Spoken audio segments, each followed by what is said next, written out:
So this one's going to be an odd one compared to some of my others. More like a cracked article, really, than the hard-hitting analysis that you've come to expect. Yes, I am that delusional. It's actually going to be pretty short, but I thought this idea was fun, and I thought that maybe other people might too. There is a morality play. I know, the fun is just so thick you could cut it with a knife right now. Called An Inspector Calls. Called An Inspector Calls. Called An Inspector Calls.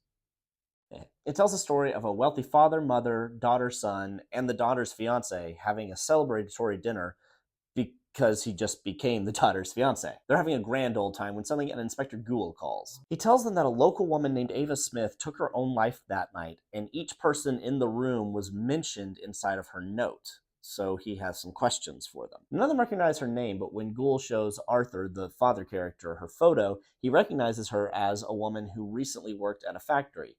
He fired her because she was trying to lead a strike. Gould tells Arthur that after she was fired, Eva managed to get a job at a shop. But when he shows Sheila, the daughter, her photo, she recognizes her as a woman that she got fired from a shop for the simple fact that she was having a bad day and she was jealous of Ava's beauty. Gould then continues the narrative by telling them all that Eva changed her name to Daisy Renton and started working as a prostitute in order to try to make ends meet. Yes, I know that after Carousel, I said that I was going to be doing some happy stuff for a little while, and this is admittedly a bit of a downer, but you just bear with me here. It gets interesting later. Also, I'm not angry right now, so, silver lining there. So the fiance, Gerald, recognizes that new name and admits that he met her at a bar. He felt sorry for her and gave her some money and put her up inside of a flat until she could find her feet. And then he took advantage of the situation, and they had been sleeping together until he broke it off at the end of the summer. Naturally, Sheila breaks off the engagement at that news, and it prompts Gerald to leave the house and take a walk. Then Gould turns to Sybil, the mother character. She ran a charity for in-trouble women, and a young woman came to them using the family's last name. That was also Ava, who was now pregnant and unable to earn money anywhere. Sybil got angry about the whole last name thing and thought that Ava was mocking her, so she refused to help her and told her to go and get the baby's father to help her, despite how many times Ava protested that that wouldn't do any good. Gould keeps pushing on Sybil, but she refuses to blame herself and instead blames the drunken, irresponsible man who got Ava pregnant. And that's when Gould turns toward Eric, the son. At the same bar that Gerald met Eva, Eric drunkenly one night forced himself on her. And now I'm a little angry. When he found out that she was pregnant, he did feel remorse and he tried to make it right.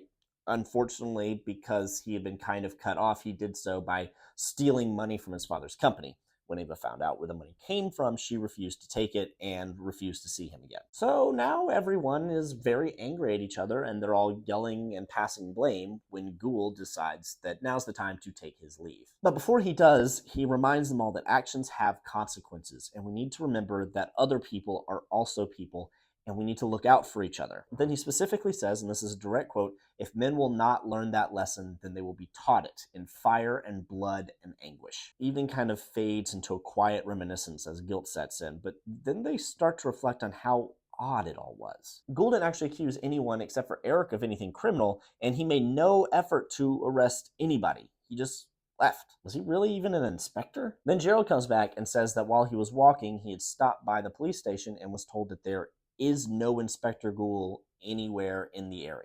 So Arthur's suspicious now, so he calls the chief of police and the coroner and is told, one, no, there is no Inspector Gould here, and two, there has not been a woman's body brought in tonight. So the family concludes that it must have been a hoax. Gerald and the parents think that's a good thing and feel relieved, but Sheila and Eric feel genuine remorse and decide that they need to change their actions and become better people. Then they get a phone call that a young woman was just brought into the infirmary. Self-harm is suspected, and they have a few questions for the family. Dun, dun, dun.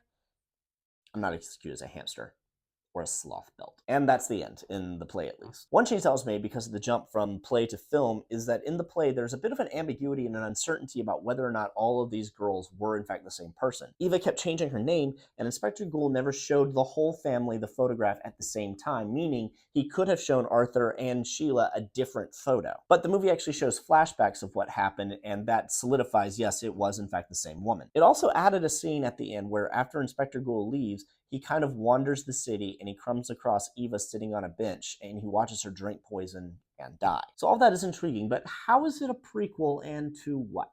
So here's the big points that we have. On the eve of World War I, a supernatural visitor comes to a family and lays out all of their sins and then implies that the coming World War is a judgment for those sins. The movie doesn't really have any big names except for Inspector Google, who was played by David Thewlis. Recently, he played Fagin in the Artful Dodger TV series with Thomas Brodie Sangster, and so far the show's pretty good, but most people probably recognize him as Lupin from the Harry Potter series. People my age probably first saw him as the villain in Dragonheart, and a lot of us probably first heard him as the earthworm inside of James and the Giant Peach. But he also played Ares in Wonder Woman, a supernatural being causing World War I as a judgment for humanity's sins. This movie is an accidental prequel to Wonder Woman, and you don't have to stretch your imagination too far to make it work. The Ares in Wonder Woman hates the gods and hates humanity, and after his first defeat, he didn't do anything. He just kind of lay dormant for 3,000 years. So he's an immortal being that wandered the earth for centuries, but then watching things like this happen over and over and over again pushed him over the edge,